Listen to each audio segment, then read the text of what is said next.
je commence cet exposé en vous disant « Prêtez-moi vos oreilles, je vous les rendrai ». Le sujet aujourd'hui, c'est la chanson traditionnelle française.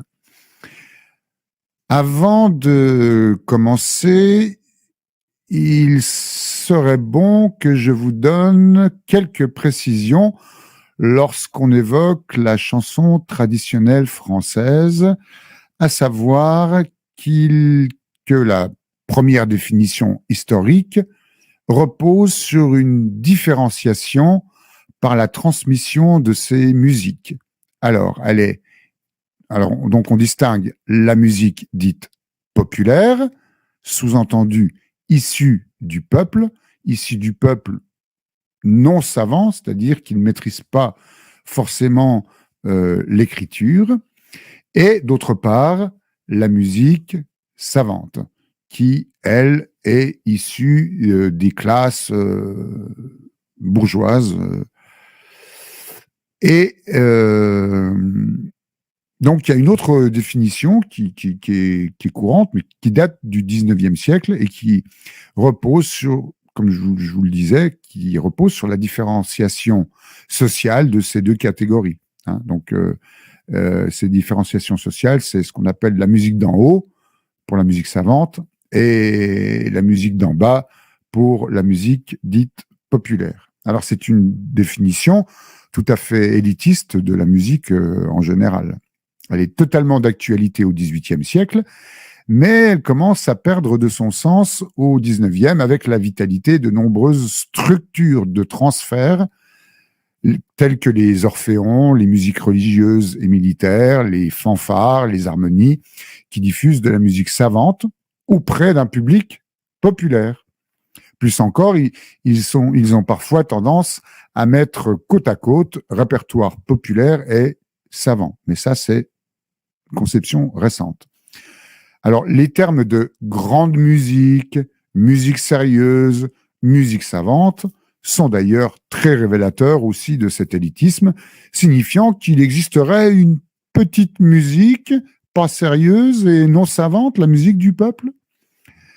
Alors la distinction tend aujourd'hui à se dissoudre de plus en plus dans la société globale et la culture de masse qui caractérise la fin du XXe siècle et ce début du XXIe siècle.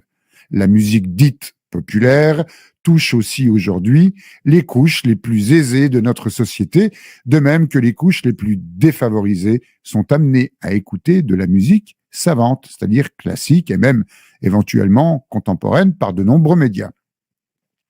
La distinction par l'élitisme ne tient donc plus. Cette musique populaire repose néanmoins elle aussi sur des savoirs et possède parfois un pouvoir d'expression ou un potentiel de sens extrêmement développé, bien plus que celui de nombreuses œuvres dites savantes. On parle aujourd'hui de musique de grande diffusion pour les musiques populaires. Ces musiques, peut-on lire fréquemment, sont à la recherche volontaire et consciente d'un public aussi large que possible à des fins de notoriété et pour des raisons spécifiquement économiques. Mais à partir des années 70 notamment, de nombreux courants dits underground ou de contre-culture, ne reposant pas du tout sur cette volonté de notoriété, comme dans le cas de la musique indus, ou dans celui de nombreuses branches de la musique techno. Cependant, moi j'ajouterais que ces courants musicaux dits underground ou de contre-culture ou encore alternatifs, qui ne reposent pas sur cette volonté de notoriété ou de faire commerce, n'échappent pas à la règle. Parce qu'il y a un moment, ce qui est souterrain émerge. Et même, c'était le cas des surréalistes dans la peinture.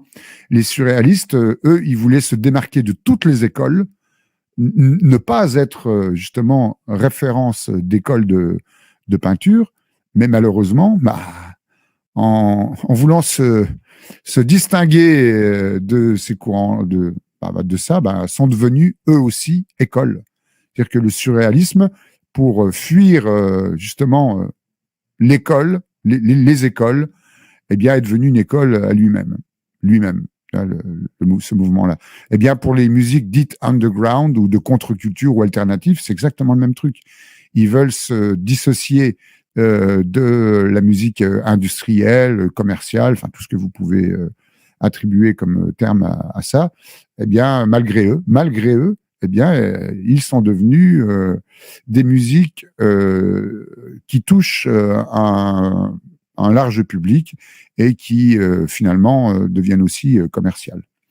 Alors, le rock industriel, lui, qui est apparu en 1975, est grandement influencé par le courant situationniste et s'oppose frontalement à la société marchande. Je ne vais pas vous faire un topo sur le courant situationniste. Vous pouvez aller chercher l'information sur le net facilement. Donc, je ne m'attarderai pas là-dessus. Et donc, ce rock industriel, là, au niveau artistique, il sort complètement du cadre des standards imposés par l'industrie du disque, dit-on. Cependant, de toute façon, il y a un moment ou un autre, ça finit par prendre le chemin de l'industrie du disque et de la musique. Hein. Le marché et les médias de masse ont souvent rattrapé ces genres et les ont fait apparaître au grand jour. Mais cela n'enlève rien à leur volonté première et historique de demeurer souterrain.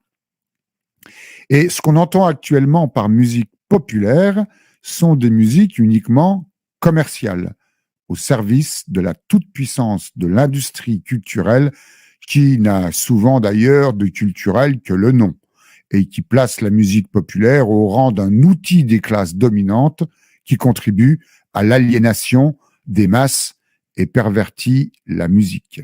Par ailleurs, toute musique savante a aussi une valeur marchande et s'inscrit dans le champ de l'industrie de la culture, même si les succès sont moindres par rapport au champ de la musique populaire. Alors, sous cette critique se cache aussi l'éternel problème de la culture du pur et de l'impur, ou d'une très ancienne dichotomie entre vision apollinienne et vision dionysiaque de l'art. La musique pure peut se réduire à des structures abstraites, complexes, que l'on ne peut maîtriser que par une écoute reposant sur le plus pur intellect, alors que la musique dite impure repose sur des effets immédiats, sensuels sur les corps et les esprits qu'elle subjugue. Cette dichotomie n'est plus tenable aujourd'hui. Il est possible d'écouter nombre d'œuvres de musique savante de manière sensitive en se basant sur un ressenti physique des matières sonores en présence. Quoique compositeurs instruits et autodidactes y sont confrontés. Alors, la différenciation des musiques populaires et musiques savantes dans l'histoire, au XVIIe et XVIIIe siècle, la différenciation entre musique populaire et musique savante est très facile à établir. La première repose entièrement sur la culture orale, alors que la seconde est écrite, comme je vous l'ai dit tout à l'heure. Cette séparation est largement renforcée par le fait que la période dite baroque marque l'avènement et le développement d'une musique savante entièrement au service des élites, les cours, les princes, les monarques, qui jouent aussi le rôle de mécènes. Les liens qui unissaient fréquemment la culture populaire à la culture savante jusqu'à la Renaissance y sont quasiment totalement annihilés. C'est d'ailleurs une période où le pouvoir cherche à museler la culture populaire et à la remplacer par une culture de masse imposée et contrôlée. Le pouvoir cherche à museler la culture populaire. On a ça aussi, hein. On a ça aussi actuellement, mais ça a démarré déjà il y a quelques décennies. Hein. Museler la culture populaire pour imposer une culture de masse. et contrôlée. Hein. Il faut absolument qu'elle soit commerciale, qu'elle rentre dans le cadre du capitalisme spéculatif. Et au XVIIe et XVIIIe, c'est sévère, hein, parce que quand je vous dis que le pouvoir cherche à museler la culture populaire, c'est qu'on assiste à des bûchers pour sorcellerie au XVIIe siècle, hein, qui est bien le signe de la volonté d'un contrôle sur les cultures populaires. Et donc, l'immense majorité des musiciens va se retrouver au service de cette élite culturelle dominante composée d'aristocrates. Seule la musique sacrée fait encore exception, puisqu'elle est encore destinée dans une certaine mesure au peuple, quoique la musique sacrée de cour soit aussi très importante. À la fin du XVIIIe siècle, la forte importance prise par les classes bourgeoises dans le champ social modifie peu à peu la donne.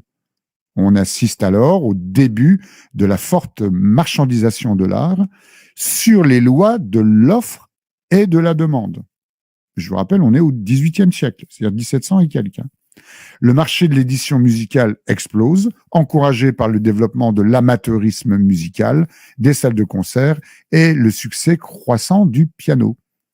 Cette évolution vers la musique comme marchandise correspond parfaitement aux dates de la première révolution industrielle de 1780 à 1850. Au XIXe siècle, ce fort développement du marché de la culture fait apparaître, entre les deux pôles opposés de musique savante et de musique populaire, un répertoire intermédiaire de musique de divertissement, dit de musique légère, au sein des villes, en opposition aux musiques sérieuses, la musique des élites. Cette catégorie est composée de musique de salon, de danse à la mode, d'opérette, de chansons du répertoire du café-concert et s'adresse principalement au peuple. L'opposition reste forte entre la culture des élites bourgeoises et aristocrates et celle du prolétariat urbain et rural. La musique traditionnelle est celle du peuple, authentique, parce qu'issue de racines populaires profondes. La musique savante tire sa valeur de la qualité artistique intrinsèque qu'elle véhicule. Quant à la musique populaire, elle est finalement de peu de valeur, nous dit-on, car uniquement dépendante des intérêts commerciaux reposant justement sur cette popularité. Alors, j'aime bien préciser quand même que ce qu'on appelle aussi musique traditionnelle populaire, donc comme je viens de vous le dire, c'est issu du peuple et qu'elle a comme caractéristique de se transmettre par voie orale. Ce sont bien souvent des chansons ou des musiques qui sont utilisées principalement dans le monde rural et qui célèbrent les saisons, les moissons, mais aussi les noces, les mariages, etc. Et chaque famille, chaque foyer avait son petit répertoire de chansons transmises de père en fils, ou de bouche à oreille, dans un village, et avec des versions complètement différentes les unes des autres. Et parce que c'est une musique qui se transmet de bouche à oreille, qui voyage aussi par l'intermédiaire des saltimbanques, des troubadours, des musiciens qui parcourent le pays et qui vont transmettre ces chansons-là en s'adaptant justement aux us et coutumes musicales des régions qu'ils fréquentent. Je vais vous donner un exemple. Vous prenez un chanteur musicien d'Auvergne, qui a son répertoire typique, traditionnel de son terroir, de sa région, eh bien, il va bouger par monts et par vaux dans tout le pays, dans tout le territoire national. Et lorsqu'il va rencontrer une culture différente, par exemple l'Auvergnat qui se rend en Bretagne, eh bien, il va déjà écouter la musique bretonne et il va adapter sa musique aux danses, par exemple, aux danses bretonnes. Donc, il va y avoir des versions instrumentales différentes, de même que les paroles. L'Auvergnat va, pour se faire comprendre, alors c'est pas qu'il va parler en breton, parce que en Bretagne, on ne parle pas que le breton, on parle déjà différents bretons, mais on parle aussi le français, mais c'était juste pour l'exemple. Eh bien, le musicien auvergnat, il va peut-être utiliser un texte chanté en Bretagne sur sa musique auvergnate, mais sa musique auvergnate, il va lui donner des modifications pour qu'elle rentre dans le cadre rythmique, en tout cas, des danses bretonnes. Bon, c'est pareil pour toutes les autres régions. C'est-à-dire que c'est une musique qui progresse sans arrêt, qui est en perpétuelle évolution, mais qui a quand même une base ancestrale. Alors donc, je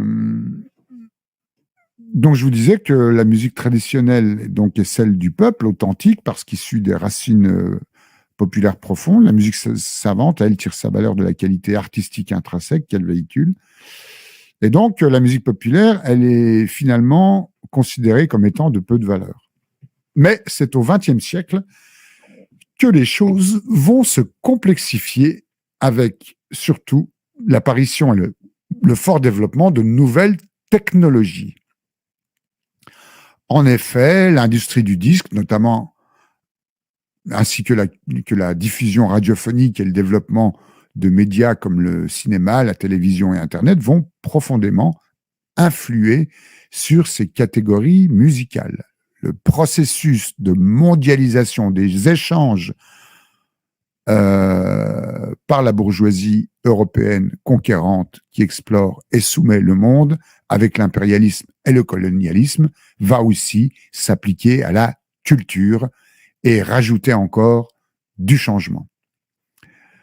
Alors, concernant la France, pour bien connaître et sentir et comprendre l'âme française, à plus forte raison la réveiller, la sauvegarder, l'exalter, il n'est que d'étudier et répandre les chants populaires de la France, c'est-à-dire les chants anonymes conservés par la tradition orale, créés par on ne sait qui, venus d'on ne sait où.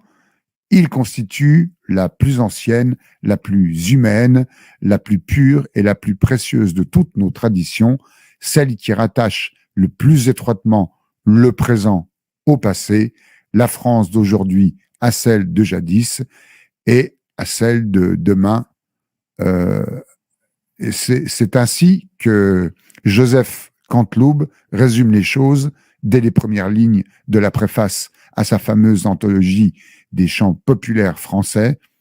Les chants traditionnels des différentes régions de France, comme ceux d'Europe et de toutes les autres parties du monde, sont des trésors, disait-il.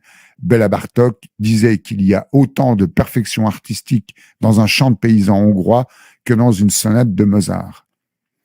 Malgré les apparences, il ne s'agit pas de conservatisme ou de passéisme, ni même de nationalisme ou de régionalisme.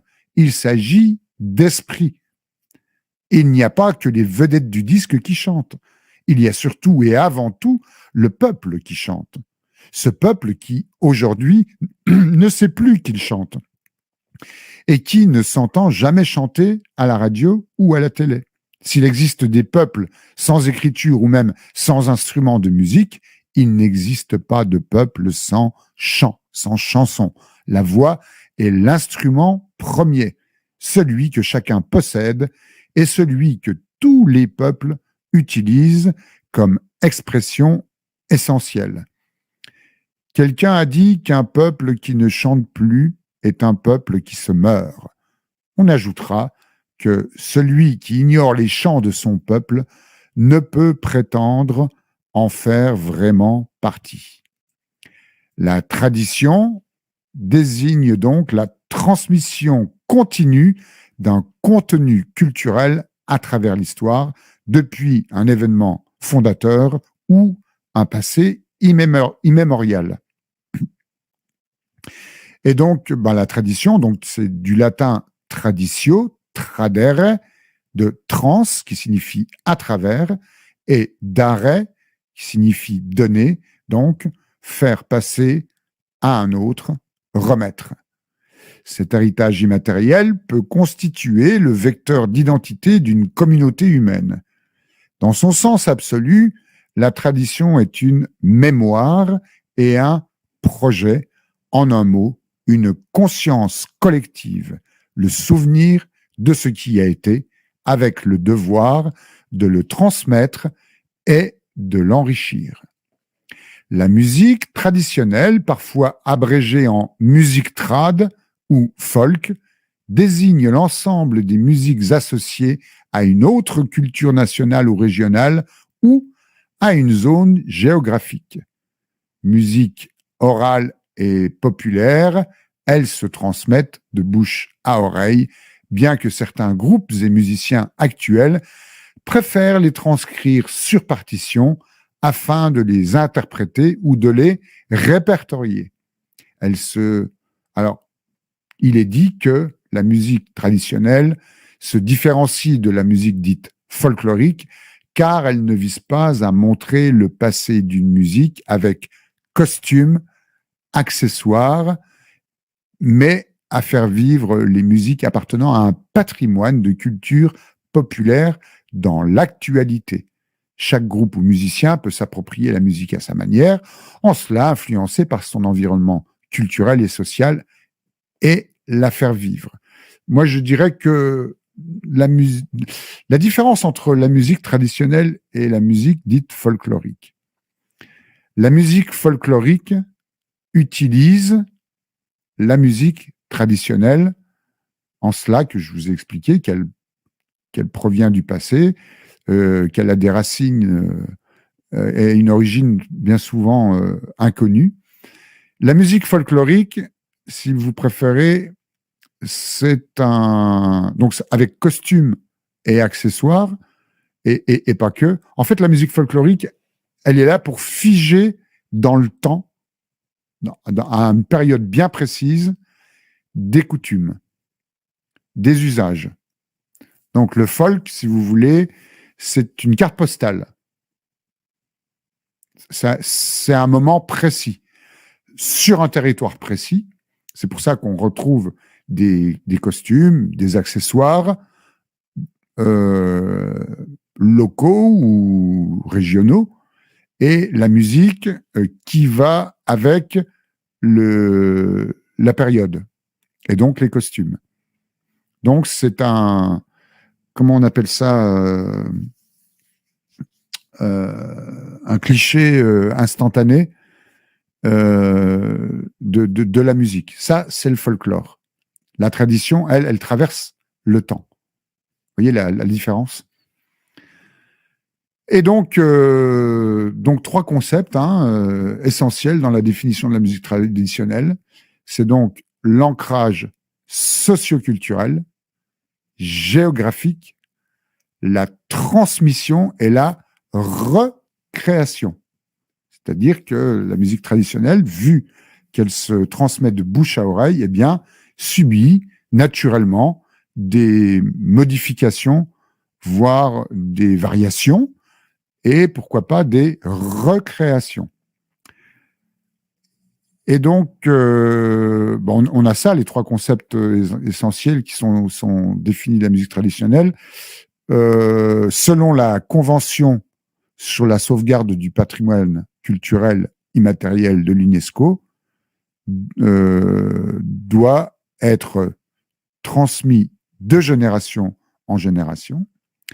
être recréée en permanence par les communautés et les groupes en fonction de leur milieu et de leur interaction avec la nature et de leur histoire. Troisième point, procurer aux communautés et aux groupes un sentiment d'identité et de prospérité.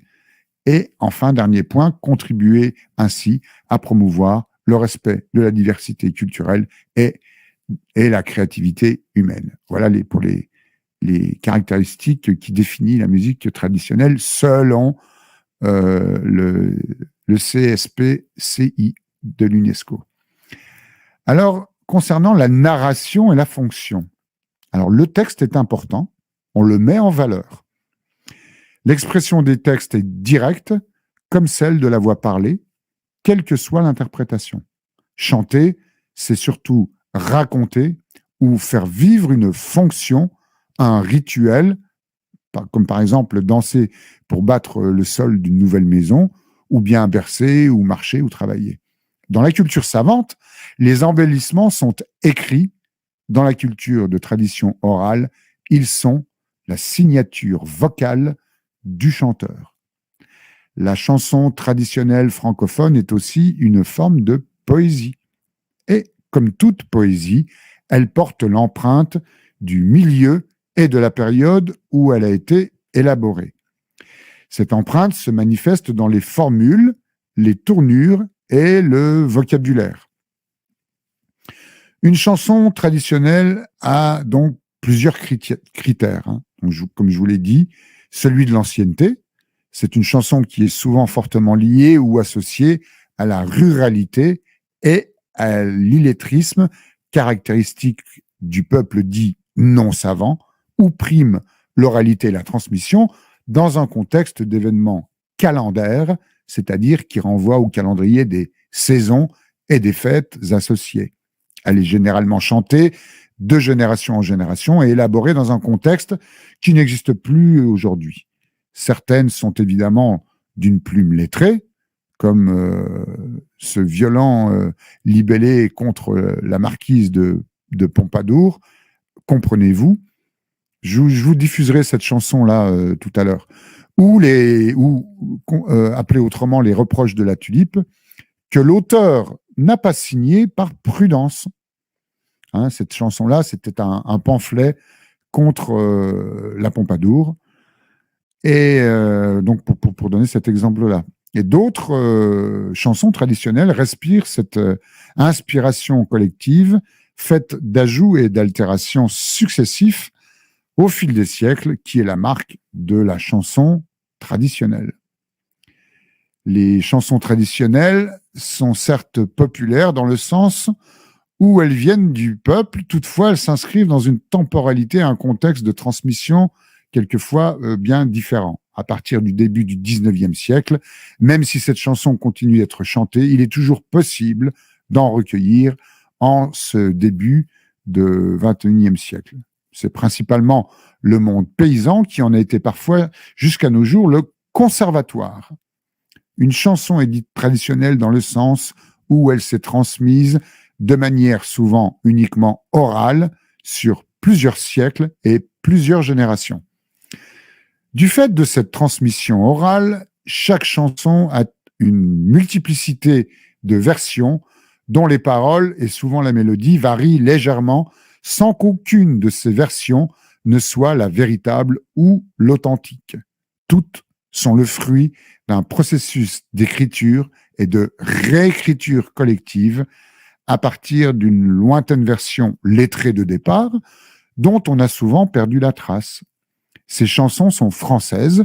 Il en existe toujours des versions en français commun, même si on a pu en recueillir sur le terrain des versions dans des langues gallo-romanes proches du français, l'occitan, le franco-provençal, les langues d'oïl, piémontais, etc. Ainsi, ces chansons sont chantées dans tout le domaine français, la France dans ses frontières politiques actuelles, également les régions francophones frontalières comme la Wallonie ou la Suisse romande, ou encore les populations francophones d'Amérique du Nord. Ainsi, une chanson répondant à ces caractéristiques est recueillie en Berry, par exemple, n'est pas une chanson régionale berrichonne, mais une simple version chantée en Berry d'une chanson qu'on retrouvera dans d'autres régions. Concernant les thématiques et le vocabulaire, alors, une oreille exercée reconnaîtra à coup sûr une chanson transmise par la tradition orale. Les thèmes abordés sont inspirés par la vie quotidienne et décrivent des situations concrètes, sans cesse ressassées, mais dont l'issue peut varier. Un jeune soldat part servir la patrie et en uniforme, sa fiancée, selon les versions, il lui promettra fidélité éternelle ou la laissera dans l'embarras avec un enfant sur les bras. Ou encore, un militaire revient au pays et sa femme, l'ayant cru mort, s'est remariée. Il provoquera donc son remplaçant en duel ou, tel le brave marin revenant de guerre, partira rejoindre son régiment, laissant sa femme à sa nouvelle vie. Les chansons sont faites d'expressions stéréotypées et de clichés poétiques interchangeables. Par exemple, on parle souvent d'une fontaine qui éclaire, dans la chanson « À la Clairefontaine », m'en allant promener, un galant, alors entre guillemets, un galant, on utilise souvent le mot galant, prend sa maîtresse aussi, par sa main blanche, et on retrouve ça dans les chansons. Concernant la mer, on parle souvent de la mer jolie, belle embarquée sur mon joli navire, le long de la jolie mer jolie. Le rossignolet aussi, bien souvent sauvage ou du bois joli, est utilisé dans ces chansons. Alors, souvent, l'action de la chanson ne commence qu'après une ou plusieurs formules appelant l'auditoire à l'attention, selon des procédés qui invoquent immanquablement les chanteurs de rue ou du Pont-Neuf. Approchez pour entendre la chanson d'une fille, etc. Ou qui veut ouïr chanson, chansonnette jolie. Ou encore approchez-vous tous pour écouter l'aimable compagnie, etc., etc. Mais toutefois, ces formules introductives peuvent aussi identifier de la façon la plus simple possible les protagonistes et le lieu de l'action. Exemple, sont les filles de La Rochelle qui ont armé un bâtiment. Nous étions 2, nous étions 3 marins de Groix, ou c'est dans Paris, il y a une petite couturière, etc., etc. Donc, alors, le contexte d'interprétation, jusqu'à une époque plus ou moins ancienne, selon les régions et les catégories sociales, la chanson traditionnelle fait partie intégrante de la vie. Elle est l'art des humbles, pour reprendre l'expression du folkloriste savoyard Claudius Servetta, de 1871 à 926, il a vécu le gars, et avant l'arrivée de la radio, du disque, puis de la télévision dans chaque foyer, elle est sur toutes les lèvres. Elle accompagne notamment le travail et est utilisée pour rythmer l'effort dans certaines circonstances. On retrouve ça, comme je vous le disais auparavant dans mes précédents exposés, dans les chansons de marins, on parle de chansons à hisser, de chansons à virer au cabestan, à virer au guinda, à pomper les champs de galère d'avant. Mais on retrouve aussi ça chez les terriens, donc les chants de moisson, les chants de moisson et les chansons pour battre l'air neuf, c'est-à-dire aplanir le sol en terre battue des maisons, notamment en Bretagne. Elle est aussi chantée pour le plaisir dans un contexte de convivialité, comme je vous le disais tout à l'heure, lors de repas de noces ou même de veillées nocturnes. Elle peut également faire danser avec les rondes, les farandoles, les contredanses. Et il existe en France beaucoup d'exemples de danse sur des chansons sans accompagnement instrumental. La famille des branles anciens, qui inclut notamment les danse-trous, les gavottes du centre-Bretagne, les bourrées à la voix d'Auvergne, du Limousin ou du Rouergue, les avant-deux gavotés de l'ouest de la France, ou encore la turlute québécoise. Donc la turlute, c'est l'idée en fait, de chanter une mélodie, mais sans parole, juste avec des onomatopées, on va dire. L'histoire et l'actualité de la collecte. Alors ça, c'est important parce que je vous parlais tout à l'heure de conservatoire, c'est-à-dire dans les répertoires de chansons dans les familles, qui ont été conservés dans les familles de génération en génération. Et donc, on connaît bien donc la chanson traditionnelle française grâce au travail de plusieurs générations successives de chercheurs depuis 2 siècles. Alors, 2 chercheurs, c'est pour préciser ce que signifie la collecte. En fait, on a affaire donc pour la collecte à des collecteurs. Qui sont les collecteurs? Eh bien, ce sont des gens qui voyagent, qui traversent le pays, qui vont justement dans les zones rurales, dans les villages, à la recherche de familles qui ont gardé des cahiers de chants ou qui, de mémoire, véhiculent des chansons qu'on véhiculait dans la famille de père en fils. Et donc, ces collecteurs vont partir à la recherche de ces trésors, non pas perdus, mais enfouis, et vont donc rencontrer dans les villages des chanteurs ou des chanteuses, bien souvent âgés, qui vont faire appel à leur mémoire ou transmettre des cahiers de ces chansons-là, et les collecteurs vont s'en servir comme banque de données. Et donc, c'est dans la première moitié du 19e siècle, à l'époque romantique, que se développe en France un intérêt des classes les plus aisées, parce qu'effectivement, à cette époque-là, c'était les classes aisées, les plus cultivées, qui vont s'intéresser aux chansons du peuple d'en bas, de ces chansons de tradition orale recueillies dans le monde rural, auprès des classes, on va dire, moins aisées. Y a Gérard de Nerval ou George Sand, par exemple, en sont de bons connaisseurs.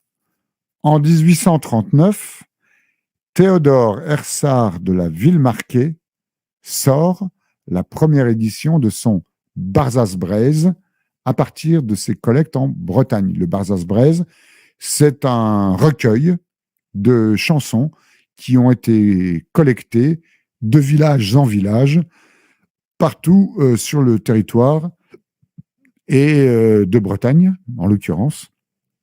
Et si vous voulez, c'est un peu la Bible des chanteurs, de tradition, on va dire. Mais aussi en 1852, le ministre de l'Instruction publique et des cultes, à l'époque on n'appelait pas ça l'éducation nationale, mais le ministre de l'Instruction publique et des cultes, Hippolyte Fortoul, lance l'idée de la publication d'un recueil général des poésies populaires de la France. C'est l'époque des musiciens collecteurs qui sillonnent les campagnes à la recherche donc de chansons qu'ils transcrivent crayon en main, paroles et musique, sous la dictée de leurs informateurs, c'est-à-dire des familles qui ont conservé la mémoire de ces chants-là. Et les nombreux ouvrages publiés ont l'avantage de rendre disponible un abondant répertoire. Arrive l'invention du phonographe qui permet d'enregistrer les chanteurs. Dès 1900, le docteur Azoulay enregistre des interprètes de diverses origines lors de l'exposition universelle de Paris, dont des Basques et des Bretons. Parmi les autres enquêtes marquantes de la première moitié du XXe siècle, il y a celle de Ferdinand Bruneau dans les Ardennes belges et françaises en 1912, puis dans le Berry et le Limousin en 1913, ou encore la campagne d'enregistrement dans les Alpes du Sud et en Provence, menée par Roger de Vigne en 1939.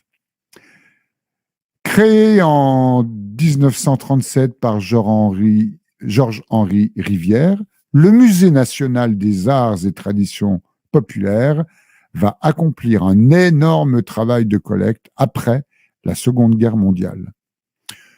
Deux chercheuses, Marie-Marcelle Dubois et Marie Pichonnet-Andral, réalisent pour le compte du musée de nombreuses enquêtes sur les traditions musicales du domaine français pendant plus de 4 décennies. À partir de la fin des années 1960, sur un modèle apparu quelques années plus tôt aux États-Unis et en Grande-Bretagne, des jeunes, souvent d'origine urbaine, se prennent de passion pour les musiques et danses du monde rural. Par centaines, ces collecteurs d'une nouvelle génération partent à la recherche de chanteurs et de musiciens, violonneux, vielleux, cornemuseux, accordéonistes, etc., ayant fait danser dans les bals et les noces du monde rural. Ils tissent bien souvent des liens très forts avec eux et s'approprient leur répertoire pour faire leur propre musique. Des milliers d'heures d'enregistrement sont amassées un peu partout dans le pays, de manière autodidacte et spontanée. Les enquêtes de terrain continuent aujourd'hui, héritières de l'enthousiasme des années 1970, qui marque le renouveau du folklore, mais aussi avec une rigueur nouvelle du fait de l'élévation du niveau de connaissance sur ces musiques. Un riche répertoire est disponible pour les jeunes générations. À elles de découvrir le plaisir d'interpréter ces chefs-d'œuvre de la poésie populaire que sont les chansons traditionnelles. Alors un peu d'histoire maintenant, on peut remonter jusqu'à l'Antiquité.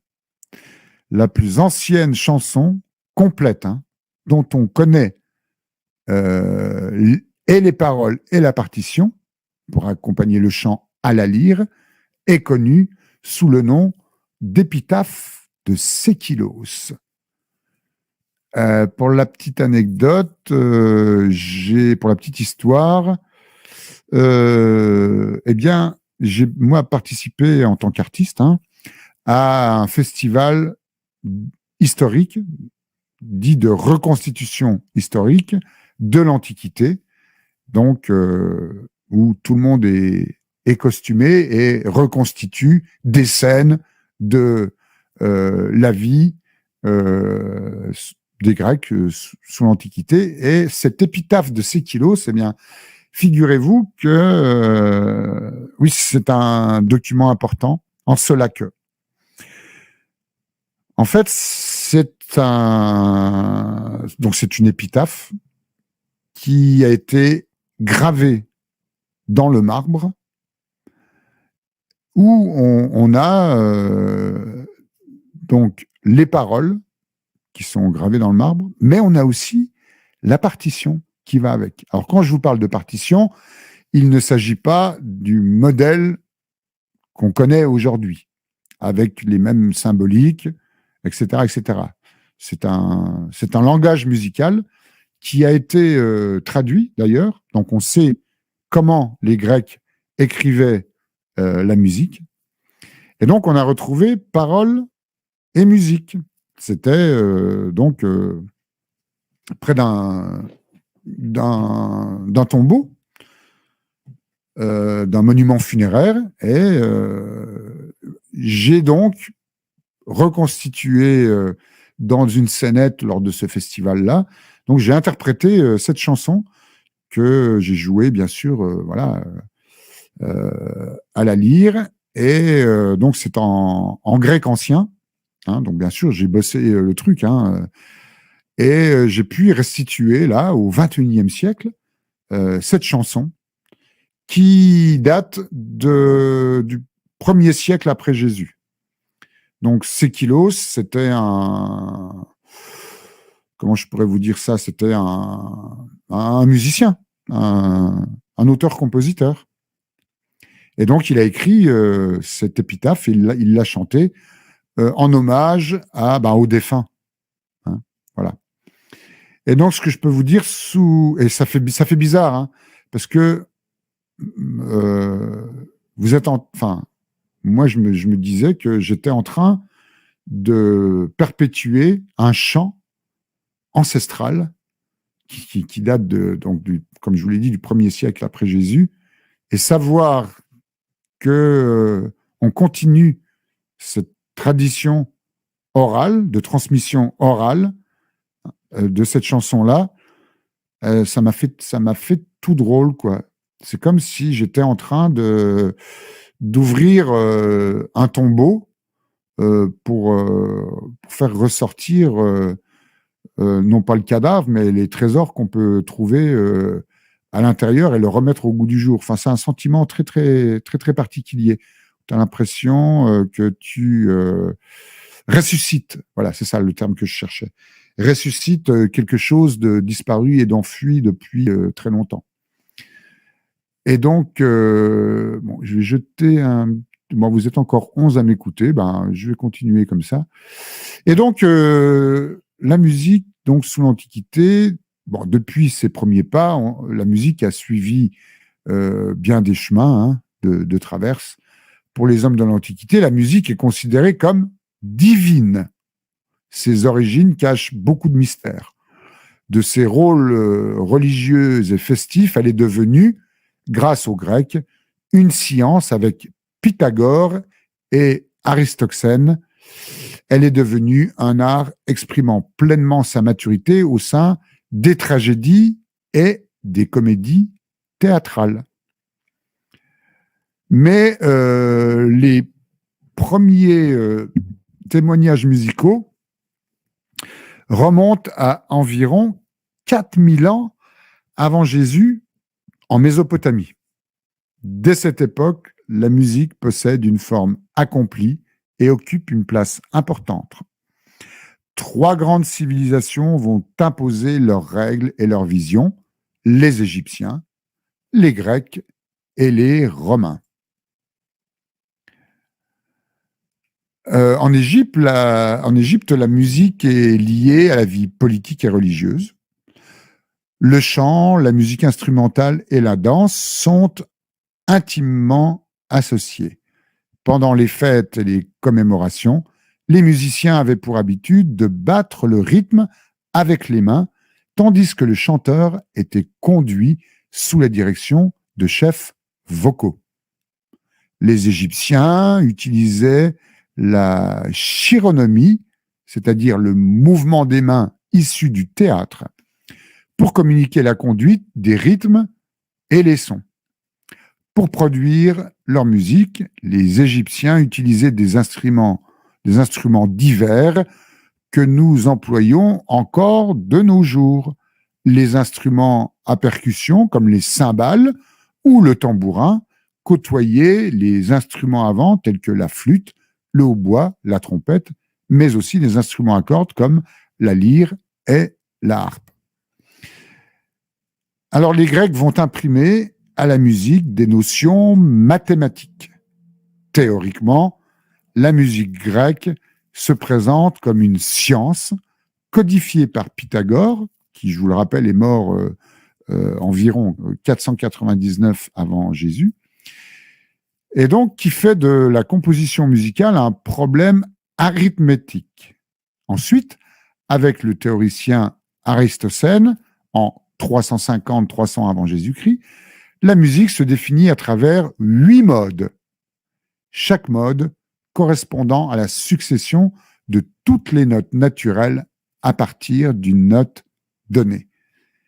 Les modes ont une fonction, celui d'exprimer des sentiments. Ainsi, alors que le mode dorien est synonyme de virilité, l'hypodorien représente l'énergie et la gaieté. La féminité s'exprime avec le mode hypophrygien, tandis que la tristesse correspond au mode hippolydiens. Jusqu'en 336 avant Jésus-Christ, date à laquelle Alexandre le Grand achève la conquête de la Grèce, la musique accompagne la vie militaire, civile, religieuse ou intellectuelle du peuple grec. L'art des sons fait partie de l'éducation morale. Quant aux Romains, Contrairement aux Grecs, eux ne croient pas aux vertus éducatrices de la musique qui représentent à leurs yeux qu'un simple divertissement. La musique est jouée dans la rue, où des troupes se produisent, ou lors de dîners chez l'habitant. Parfois, elle intègre des spectacles en servant d'accompagnement musical à des numéros de jongleurs, les joculatoires, les joculatores. Lors des défilés, les instruments sont là pour accompagner les marches triomphales. Si dans la sphère privée, la cithare est à l'honneur, certains instruments sont associés à des dieux. Exemple, Pan, le dieu des chants, et entre autres, est représenté avec l'instrument traditionnel des bergers, c'est-à-dire la flûte, et Apollon, dieu du soleil, mais aussi de la poésie, lui, avec la lyre. Que vous dire de plus? Oui, aussi étrange que cela puisse nous paraître aujourd'hui, la musique au Moyen-Âge n'est pas seulement enseignée comme une discipline artistique, mais avant tout comme une discipline mathématique. Pour Boès, seuls les aspects théoriques de la musique sont dignes d'être étudiés, puisque la pratique musicale relève du travail manuel de l'artisan, de l'instinct et de la servitude. Son traité examine ainsi les différentes sortes de proportions, les consonances et les dissonances en fonction de leur nature mathématique. C'est cette conception de la musique comme une science mathématique qui est enseignée tout au long du Moyen-Âge, principalement au sein du quadrivum des arts libéraux. À l'université médiévale, tout étudiant débute son cursus par un socle commun de disciplines, l'étude des arts libéraux répartis en deux catégories, le trivium et le quadrivium. Le trivium réunit les matières de la langue, grammaire, dialectique et rhétorique. Quant au quadrivium, il regroupe les 4 sciences mathématiques que sont l'arithmétique, la géographie, l'astronomie et la musique. Pour autant, la musique occupe une place parfois mouvante entre trivium et quadrivium, la maîtrise du chant s'apparentant à la maîtrise de la parole et donc à la rhétorique. Par ailleurs, outre les écrits de Boès, un autre traité musical apparaît universellement connu et utilisé durant le Moyen-Âge. Il s'agit de Musica de saint Augustin. Ce dernier est donc évêque d'Hippone au IVe siècle, considère la musique comme la science du nombre rendu audible, permettant de bien moduler. Dès lors, il place indéniablement cette discipline du côté des mathématiques, mais il entend également la musique comme le miroir de l'harmonie universelle, autrement dit, le reflet de la beauté divine. Et donc, on passe de la science spirituelle à la pratique musicale.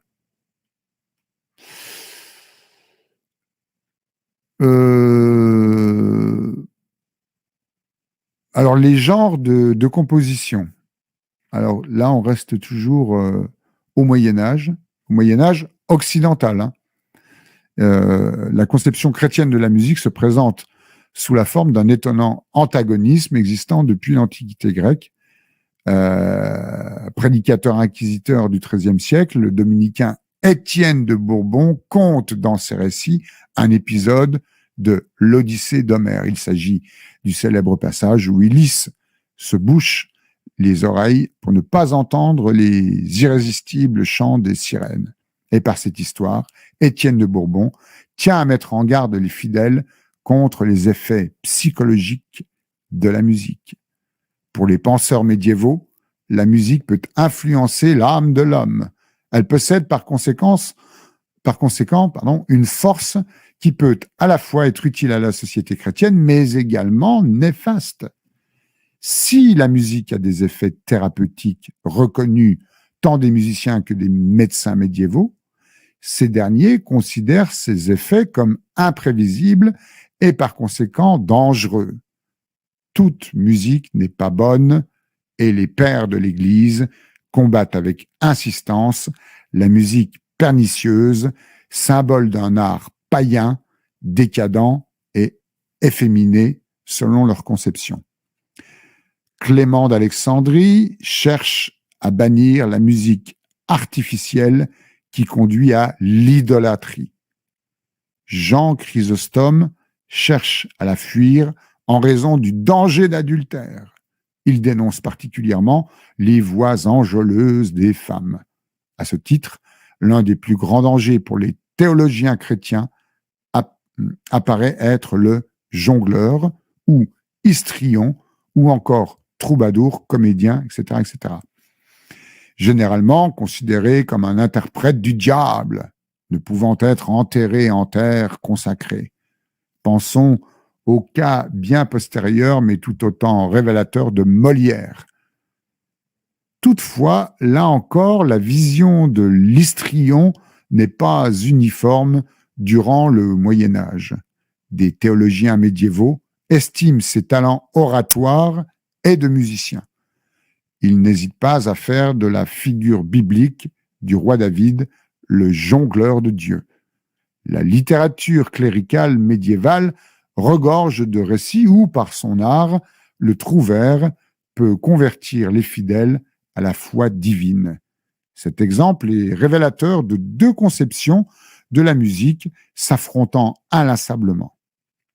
Si pour les théologiens, la musique permet de louer la grandeur divine, elle peut également être pernicieuse et entraîner les fidèles dans le péché. La pratique musicale peut tant participer au salut de l'âme que mener à la damnation. Alors, pour finir, je vais vous parler des genres de composition. Presque toutes les œuvres procèdent du genre strophique, avec ou sans refrain, et demeurent le reflet de la civilisation du Moyen-Âge, de son histoire sociale et littéraire. Elle est l'expression de la foi chrétienne, de l'esprit chevaleresque à l'époque des croisades et de toutes les nuances de la poésie courtoise. La plus courante est le canson, c'est-à-dire la chanson, dont les 6 couplets sont bâtis sur les mêmes rythmes. Vous avez aussi la sérénade, autrement appelée séréna au Moyen-Âge, qui décrit les lamentations du chevalier amoureux. Également le pian, qui est un chant de deuil. Vous avez aussi, parmi les genres différents, l'aube, ou bien l'aubade. Alors, l'aubade parle de la tristesse de 2 amants contraints de se séparer au lever du jour, à l'aube. Vous avez aussi les siventes, qui sont des satires politiques. Et la ballade est destinée à être dansée. La pastourelle, quant à elle, relève l'amour qu'inspire une bergère. La chanson des croisades met en valeur la prouesse des croisés au service de la foi et l'urgence de la quête amoureuse exacerbée par le danger. Vous avez aussi ce qu'on appelle le partimen, c'est-à-dire jeu parti en langue d'Oïl, et la tenzo, qui sont des œuvres créées par plusieurs troubadours. Elles parlent le plus souvent d'amour. Voilà en gros voilà ce que je peux vous dire pour cette première partie. Vous êtes toujours 11 à m'écouter. Eh bien, je vous remercie de me prêter vos oreilles. Je pourrais poursuivre encore sur le sujet.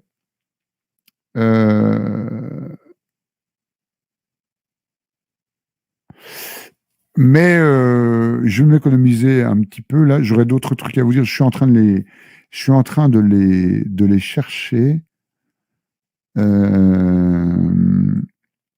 Mais on va faire une petite pause. Je vais vous rechercher ça. Alors, tout à l'heure, j'ai évoqué une chanson qui a été écrite contre la Pompadour,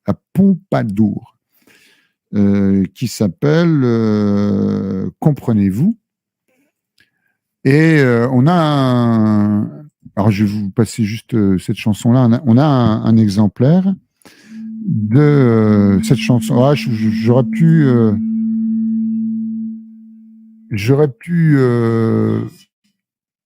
vous l'interpréter. J'aurais pu vous l'interpréter juste une question de qualité sonore. Effectivement, pour la rediffusion de l'enregistrement qu'est en train de faire Focono là actuellement, c'est vrai que si je passe un son qui vient de mon ordinateur, la qualité sonore sera pas terrible. Donc j'hésite encore. Je vais bien voir. Bon, je garde ça sous le coude. Et du coup, je vais en profiter pour faire juste une petite pause. Du coup, je vais peut-être continuer sur l'instrumentarium. Tiens, j'avais pas fini tout à l'heure avec l'instrumentarium. Donc, du coup, je vais remettre ça en ligne quelques minutes. Ah, salut Marie. Alors oui, j'ai pas pris le temps de vous lire là sur le chat. Donc, bonjour à celles et à ceux qui viennent de nous rejoindre ou qui sont là depuis un petit bout de temps, parce que j'ai pas posé les yeux sur le chat et qui m'écoutaient. Apparemment, voilà, il y a que toi, Marie, là, qui vient d'apparaître. Moi aussi, je te dis bonjour et puis je te dis aussi merci. Merci d'être là. Donc, du coup, mon exposé, tu vois, sur la chanson traditionnelle populaire française, la première que j'avais fait je crois que c'était dimanche, elle n'a pas été enregistrée, mais du coup, celle-là, elle l'est. Et donc, Focono a enregistré, alors je sais pas, ça fait combien de temps que je suis en train de parler pour faire cet exposé, mais ça fait déjà un bon bout de temps. Donc, je m'adresse à Focono. Du coup, Focono, là, si tu peux couper, coupe l'enregistrement. On va prendre